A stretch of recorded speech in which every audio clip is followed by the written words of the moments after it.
Fertility treatments తీసుకునే వారిలో IUI అనేది చాలామంది వినే ఉంటారు. ఐయుఐ అంటే ఇంట్రాయూట్రైన్ ఇన్సిమినేషన్స్. ఈ ఐయుఐ ప్రొసీజర్ ఫెయిల్ అయ్యే ఛాన్సెస్ ఏంటి, అసలు ఈ ఐయుఐ సక్సెస్ రేట్స్ ఏంటి అనేది ఈ వీడియోలో చూద్దాం. నేను doctor Ragasudha, fertility consultant, Hegde fertility, Attapur branch.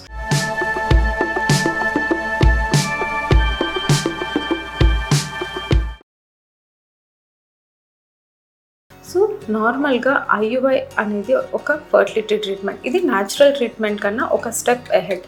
మీరు నార్మల్గా ప్రెగ్నెన్సీ ప్లాన్ చేసినప్పుడు ఓవరీస్ నుంచి ఎగ్ రిలీజ్ అయ్యే టైం అంటే ఓవ్యులేషన్ టైంలో ఇంటర్కోర్స్ అప్పుడు స్పర్మ్స్ అనేవి ఈ వెజైనాలో డిపాజిట్ అవుతాయి అండ్ అవి యూట్రస్ ద్వారా ట్యూబ్స్ ద్వారా వెళ్ళి ట్యూబ్లో ఉన్న ఎగ్ని కలిసి ఫర్టిలైజేషన్ జరుగుతుంది.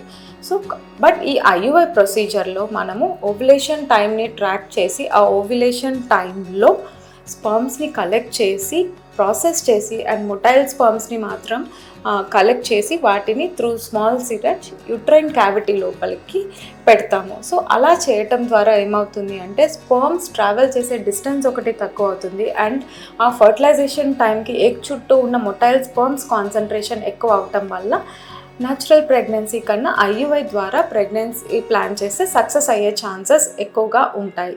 బట్ ఈ ఐయుఐ సక్సెస్ రేట్స్ ఏంటి, చేసిన అందరికీ ఐయుఐ సక్సెస్ అవుతుందా అని చాలామంది అడుగుతూ ఉంటారు. సో ఈ ఐయుఐ అనేది it is only one step ahead of natural process.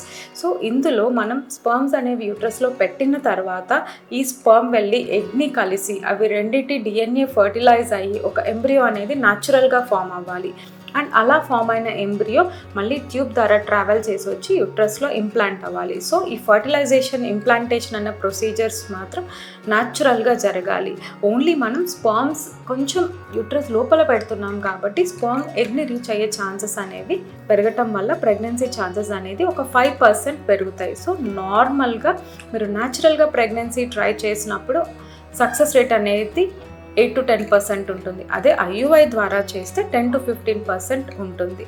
So major reasons ఏంటి ఐయుఐ ఫెయిల్ అవ్వడానికి అని డిస్కస్ చేస్తే మనకి ఈ ఐయుఐ ప్రొసీజర్లో ఎగ్ క్వాలిటీ ఏంటో తెలీదు, స్పర్మ్ క్వాలిటీ ఏంటో తెలీదు అండ్ ఎగ్ అండ్ స్పర్మ్ కలిసి ఫర్టిలైజ్ అవుతున్నాయా అనేది తెలియదు. ఒకవేళ అలా ఫర్టిలైజ్ అయినా అది వచ్చి గర్భంలో అతుక్కుంటుందా అంటే ఇంప్లాంటేషన్ ప్రొసీజర్ ప్రాపర్గా అవుతుందా అనేది మనకు తెలియదు. ఇలా 2 to 3 ఐయుఐస్ చేసిన తర్వాత సక్సెస్ రాలేదు అన్న సిచ్యువేషన్స్లో మనం నెక్స్ట్ స్టెప్ గురించి అంటే ఐవీఎఫ్ ప్రొసీజర్ గురించి ఆలోచించి ప్రెగ్నెన్సీ ప్లాన్ చేస్తే సక్సెస్ అయ్యే ఛాన్సెస్ ఎక్కువగా ఉంటాయి. Thank you.